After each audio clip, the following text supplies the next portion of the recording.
पिछले एपिसोड में हमने श्री सैलानी बाबा और गौड़ी बाबा का इतिहास के बारे में देखा। अब आगे श्री बाबा ने किया बे औलाद को औलाद अता। श्री सैलानी बाबा के चाहने वालों में एक भोला भाला और गरीब था मोहम्मद कासिम, जो हरदम खुश रहता था। मोहम्मद कासिम जीवन की छोटी छोटी खुशियों का मज़ा लूट के संतुष्ट रहता था। मोहम्मद कासिम अपनी अम्मी जान और गरीब घर की मगर प्यारी और सुहावने स्वभाव की बीवी के साथ रहता था। मगर अफसोस, उनकी शादी को 20 बरस गुजरने के बाद भी उनके जीवन में एक नन्हे मुन्ने की कमी थी। एक दिन शाम के समय पर श्री बाबा के निकटवर्ती चाहने वाले दरबार में इकट्ठा हुए थे। श्री बाबा दरबार में मौजूद नहीं थे। मोहम्मद कासिम धीमी आवाज़ में खैरुल्ला शाह को अपना दुखड़ा बता रहे थे। भाईजान, मुझे औलाद का सुख नहीं, यह तो सारी दुनिया को खबर है। मेरे काम में मेरा दिल बहल जाता है। कभी कभी श्री बाबा के दरबार में दुख भूल जाता हूँ, मगर घर में बीवी का दुख और आंखों के आंसू मुझे सहन नहीं होते। श्री खैरुल्ला शाह ने कहा, मोहम्मद, हिम्मत कर, आज ही श्री बाबा को तेरा दुखड़ा बता दे और श्री बाबा का आशीर्वाद मांग ले। ठीक उसी समय पर श्री बाबा ने दरबार में कदम रखा। रात के 10 बजे थे। महफिल धीरे धीरे बर्खास्त हो गई। मोहम्मद कासिम और श्री बाबा के अलावा दरबार में कोई और मौजूद नहीं था। श्री बाबा की नज़र अचानक कोने में लगाए दिए पर पड़ी।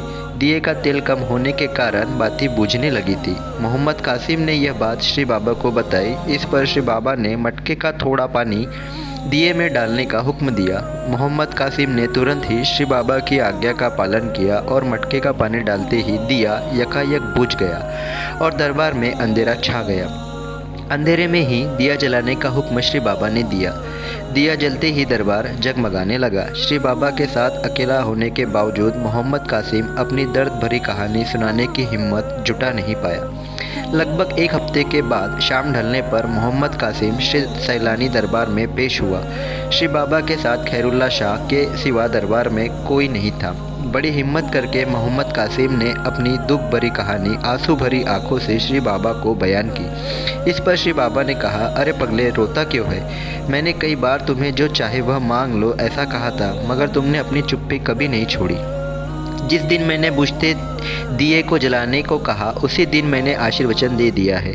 परवरदिगार बड़ा रहमदिल और किमियागार है। श्री बाबा के आशीर्वाद से जुलेखा भी गर्भवती हो गई। जुलेखा भी गर्भवती होकर 3 महीने बीत गए, मगर अफसोस, देवी चेचक रोग से वह बीमार हो गई। घर वाले चिंतित हो गए क्योंकि रोग का असर होने वाले बच्चे पर होने का डर था। मोहल्ले की दाई गंगूबाई को बुलाया गया। गंगूबाई ने तो जुलेखा भी गर्भवती नहीं ऐसा ऐलान किया, मगर दूसरे दिन सुबह होते ही मोहम्मद कासिम श्री बाबा को मिलने चल पड़ा। मोहम्मद कासिम ने बीते दिन की सारी बातें श्री बाबा को कह डाली। श्री बाबा ने हंसकर जवाब दिया, क्यों फिक्र करते हो? अल्लाह ने जो कुछ भी नसीब में लिखा है और जो खुदा को मंजूर है वह ज़रूर होगा। मन में उभरे शक को मिटा दो, अपनी बीवी की तबीयत संभालो, दवा पानी करो, उसकी तबीयत ठीक हो जाएगी। 2 महीने बीत गए। एक दिन बाजार में मोहम्मद कासिम और श्री बाबा की मुलाकात हो गई। श्री बाबा ने मोहम्मद कासिम के घर चलने की इच्छा प्रकट की। श्री बाबा ने मोहम्मद कासिम और जुलेखाबी को अपने सामने बैठने का आदेश दिया। श्री बाबा ने पानी दम मार के जुलेखाबी को पीने दे दिया। दिन पूरे होने के बाद जुलेखाबी ने बेटे को जन्म दिया। यह किस्सा ईश्वर के कृपालु होने का और श्री बाबा के बोल सच उभरने का जीता जागता किस्सा है।